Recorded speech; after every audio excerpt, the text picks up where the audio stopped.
In other news, there was panic and confusion on the tracks in eastern England as a series of stabbings on a train left 9 people with life-threatening injuries. 2 suspects have been arrested. The armed police were deployed to Huntingdon station in Cambridgeshire on Saturday evening following reports that passengers were being attacked.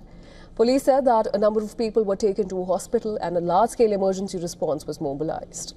The attack took place aboard a Doncaster to London train. The train left Doncaster at nearly 6:25 p.m. local time. According to local media reports, the incident began shortly after the train left Peterborough station at about 7:30 p.m. local time. The Transport Police received the first emergency call at 7:42 p.m. and more than 30 officers were sent to the scene. The train was stopped at Huntingdon station and armed police escorted passengers off the train. 2 suspects were also arrested. Now, at least 10 people suffered injuries, with 9 regarded as life-threatening. So far, there is no information about the 2 suspects or the motivation behind the attack. A witness described seeing a man with a large knife and told the Times newspaper that there was blood everywhere as people hid in washrooms. Some witnesses said that at first he thought that it was a Halloween prank.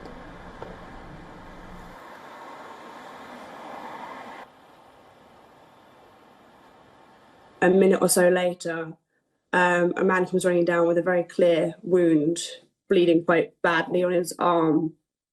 And I thought it was like some sort of Halloween prank at first. But then he's shouting that someone's got a knife, he was stabbed. And then a few more people come running down the train. What's happening? Like, who is it? And they were like, a guy's just stabbing everyone back there. And then I put my hand on this chair, like just trying to push myself forward. And then I look at my hand and it's covered in blood. And then I look at the chair and there's blood all over the chair.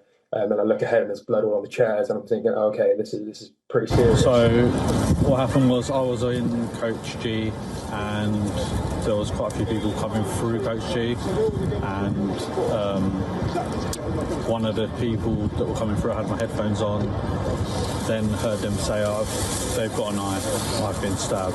And then when looking up, so they were making their way through the carriage to get away from the incident, from the suspects.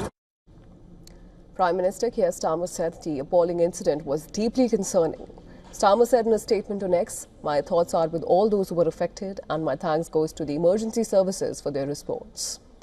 The London North Eastern Railway said all its railway lines had been closed while emergency services dealt with the incident. The operator, which runs trains along the east of England and Scotland, urged passengers not to travel, warning of major disruption. It serves major stops including in London, Peterborough, Cambridge, York and Edinburgh. And trains are often very busy and packed with travellers. Now, knife crime in England and Wales has been steadily rising since 2011. While Britain has some of the strictest gun controls in the world, rampant knife crime has been branded as national crisis by Prime Minister Starmer. Nearly 60,000 blades have been either seized or surrendered in England and Wales as part of government efforts to halve knife crime within a decade. Carrying a knife in public can already get you up to 4 years in prison, and the government said that knife murders have dropped by 18% in the last year.